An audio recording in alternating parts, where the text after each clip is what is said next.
밝히는 빛 정의를 지키는 아름다운 변호사 유한별이 여기 있어요. 별처럼 이게 법적으로 어떻게 되는 걸까 궁금한 분들 저희에게 질문해 주시면 됩니다.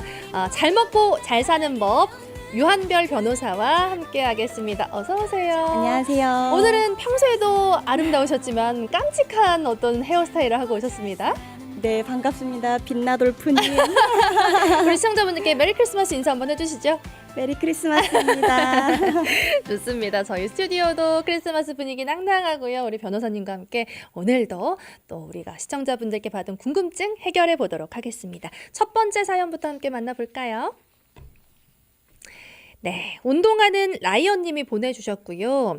요즘에 주사 이모 이야기가 화제인데요. 의료인이 아닌 자가 의료 행위를 했을 경우에 어떤 법에 의해서 무슨 처벌을 받습니까? 그리고 또 치료를 받은 사람도 처벌이 되는지 궁금하다고 이야기를 해주셨어요. 지금 굉장히 그 연예계에 뜨거운 기사가 나오고 있는 부분이죠. 네.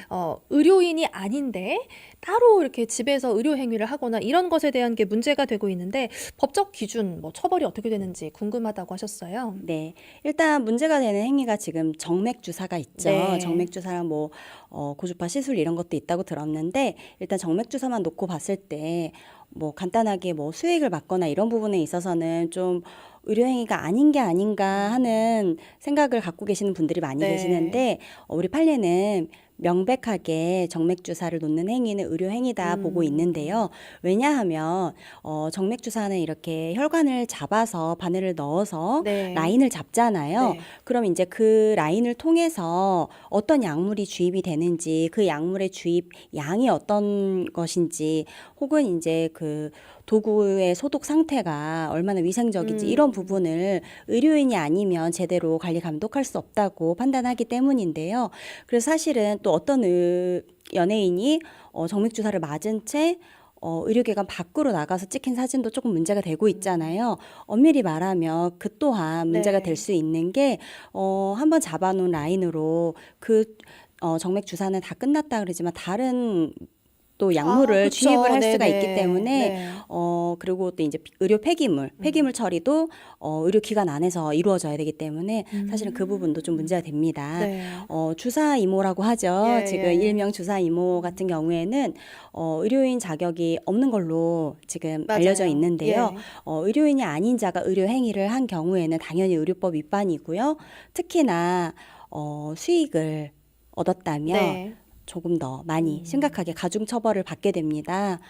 수익이라고 하면 꼭 뭐 현금이 아니라고 하더라도 간접적인 뭐 예를 들면 어떤 연예인이 그 이모에게 뭐 고가의 선물을 했다거나 예, 목걸이 선물했다거나 예. 이런 부분도 분명히 수익을 얻은 행위에 해당하기 때문에 가중 처벌될 수밖에 없고요.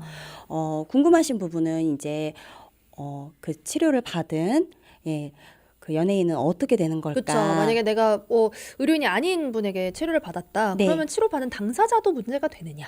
이게 두 가지로 나눌 수가 있습니다. 예. 알고 받았는지 아니면 의료인이 아닌 걸 모르고 받았는지. 네. 만약에 알고 받았다. 그리고 적극적으로 나에게 주사를 해달라 요구를 했다면 무면허 의료 행위의 교사범이 되는 거죠. 그래서 함께 책임을 지게 되고요. 모르고 받았다. 모르고 받았을 때에는 의료인이라고 속인 그분은 사기죄까지 이제 성립을 할 수 있고요. 네. 그다음에 모르고 받은 경우에는 환자는 책임을 지지 않습니다. 다만 이제 그 약물이 일반적인 수액인 경우에만 그렇고 향정신성 네. 약물이라든지 마약류라든지 이런 것을 투여받았다면 본인이 그분이 의료인이 아닌 거를 의료인인 거를 아닌 거를 알고도 아니 모르고도 이렇게 받았다고 하더라도 네네. 죄송합니다.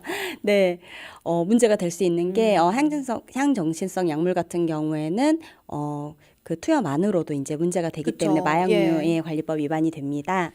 네, 그래서 이제 그 주사 이모 문제는 그렇게 투여받은 사람이 몰랐고 마약이 아닌 경우에만 빠져나갈 수 있고 아마 지금 좀 문제가 되는 부분은 네. 분명히 그 약물의 있죠. 네. 성질 때문에 문제가 되는 걸로 제가 알고 있습니다. 맞아요. 불법 의료 행위는 사실 어떤 상황이든지 간에 하면 안 되겠죠. 다음 사연 살펴보겠습니다. 자, 다음 사연은 닉네임 칙칙폭폭 제이즈님께서 보내주셨고요. 요즘 연말이라서 회식 자리가 참 많습니다. 얼마 전에 회사 회식 이후에 대리운전을 불러서 귀가하다가 대리기사님이 실수를 해서 접촉사고가 났습니다. 이 경우에는 차량 수리비 그리고 보험 처리는 차주인 제가 책임을 져야 할까요? 아니면 대리운전 업체나 기사에게 책임을 물을 수 있을까요? 라고 질문을 주셨어요. 송년 모임 많다 보니까 당연히 좀 대리 부를 수 있고 사람이 하다 보면 또 사고가 날 수도 있잖아요. 네. 그런데 그래서 이 책임은 누구한테 있느냐 했을 때 어떻게 되는 걸까요? 일단은 제가 순서대로 말씀을 드리자면, 간단하게 말씀을 드리자면, 대리 업체가 있잖아요. 맞아요. 업체에 보통은 보험이 들어져 있어요. 네. 그래서 이런 경우에 1차적으로는 대리 업체에 연락을 하셔서 사고에 대해서 뭐 사진을 찍고 경위에 대해서 알린 다음에 신고를 하셔서 대리 업체의 보험회사를 통해서 보험 처리를 하시는 것이 1차적이고요. 2차적으로는 이제 기사님 과실이 있기 때문에 과실에 대한 손해배상 책임을 기사님이 지시는 게 맞고요. 네. 이제 그렇게 안 된다고 하면 본인은 본인의 차이기 때문에 운행자로서 책임을 지게 됩니다. 그렇지만 보통은 이제 1차적으로는 회사와 기사님이 책임을 지도록 하는 것이 맞습니다. 그럼 기사님한테 책임을 물을 때 업체에서 이렇게 처리를 해주는 건가요? 아니면 내가 직접 기사님과 이렇게 얘기를 해야 되는 건가요? 기본적으로 우리는 업체를 통해서 네. 하는 게 맞고, 업체에서 만약에 보험 처리를 안 해주거나 지연시키거나 이런 경우에는 이제 업체와 기사님을 상대로 공동적으로 공동으로 이제 네. 책임을 묻는 그런 소송을 진행해야 하는데요.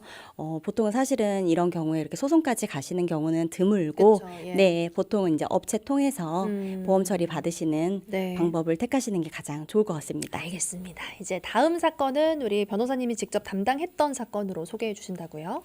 네, 또 연말 연시에 또 전세 때문에 걱정이신 분들 맞아요. 많으세요. 요즘 전세 물건 되게 없다고 하더라고요. 네, 전세 물건이 없기도 없고, 또 이제 기존에 있던 전세 계약이 끝났는데 맞아요. 제대로 보증금을 받지 못하셔가지고 못 나가시는 분들 계세요. 그래서 제가 오늘은 네. 좀 전세 계약 체결할 때 반드시 체크하셔야 될 점 몇 가지 말씀드리고 싶어서 너무 나왔습니다. 실질적인 이야기여서 귀 쫑긋 세우고 듣겠습니다. 네, 일단 가장 기본적인 거죠. 임대인의 이제 그 명의 같은 걸 확인을 명확히 하셔야 되는데, 네. 임대인 그 계약서상 임대인 명의와 등기부상 소유자가 일치하는지 보셔야 되고요. 뭐 주소도 같이 확인을 하셔야 됩니다. 그리고 만약에 우리 전세 계약을 체결할 때 임대인 직접 나오지 않고 대리인이 나온다 하면 대리권이 있는 위임장 가져왔는지, 인감증명서 가져왔는지 반드시 체크하셔야 되고요.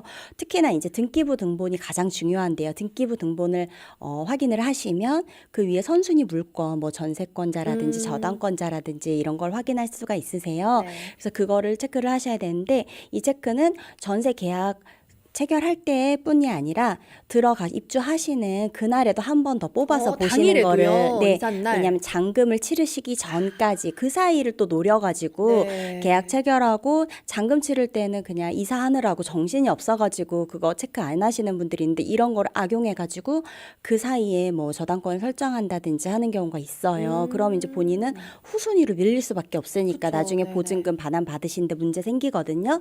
그래서 이사 가시는 날에도 한 번만 더 뽑으시면 되고요. 수수료가 얼마 안 하거든요. 네, 뽑으시면 되겠고요. 물건 확인을 하시는데, 물건 확인하실 때 중개인 또는 임대인과 직접 동행하셔서 꼼꼼히 살펴보셔야 되는 게 나중에 원상 회복 의무가 있기 때문이에요. 예. 그래서 잘 보시고 영상이나 사진으로 뭐 이런 부분은 조금 하자가 있는데 이 부분은 내가 뭐 고쳐 쓰겠다, 아니면 이 부분은 이 상태로 내가 살다가 돌려드리겠다라는 부분에 대해서 계약서에 작지만 그래도 그런 부분 다 하나하나 꼼꼼하게 명시를 해주셔야 나중에 또 원상 회복 때문에 불측의 손해를 안 입으시거든요.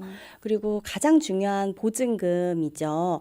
보면 보증금을 많이 못 받으시는 경우, 특히 이제 전세 사기 경우에 어떤 경우가 많냐면 실제 이 매매가에 비해서 전세가 비율이 좀 높거나 아니면 비슷한 조건의 같은 평형의 뭐 다른 아파트라든지 이제 비슷한 조건에 있는 아파트나 주택에 비해 전세금이 너무 낮은 경우, 네. 두 개 다 의심을 하셔야 돼요. 너무 높거나 너무 낮으면 의심해야 된다. 너무 높다는 거는 우리가 또 전세가만 생각을 하시는데, 그 내가 들어가려고 하는 그 전세 그 물건에 최근 실거래가나 예. 시세 같은 것을 요즘에는 포털에서 충분히 확인하실 수 있죠. 있잖아요. 네. 그래서 보셨는데 예를 들면 뭐 매매가가 2억인데 전세가가 뭐 1억 9천 막 이렇게 거의 이렇게 얼마 차이가 갭이 없을 때. 없게 돼 있는 물건 같은 경우에는 이제 갭 투자용으로 해서 나중에 임대인이 나에게 보증금을 돌려받지 못할 수도 있고 조금이라도 시세가 하락한 경우에는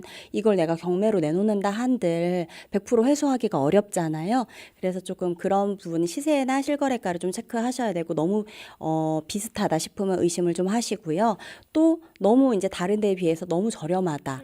이것도 의심을 하셔야 됩니다. 네. 싼 게 비슷하긴 말 맞아요. 있잖아요. 그래서 예, 예. 적정한 가격, 주변을 잘 살펴보셔서 적정한 네. 가격의 물건을 반드시 계약을 체결을 하시기를 바라겠습니다. 네, 좋습니다. 오늘 이렇게 전세 계약할 때 주의할 점까지 함께 변호사님과 짚어봤습니다. 고맙습니다. 감사합니다.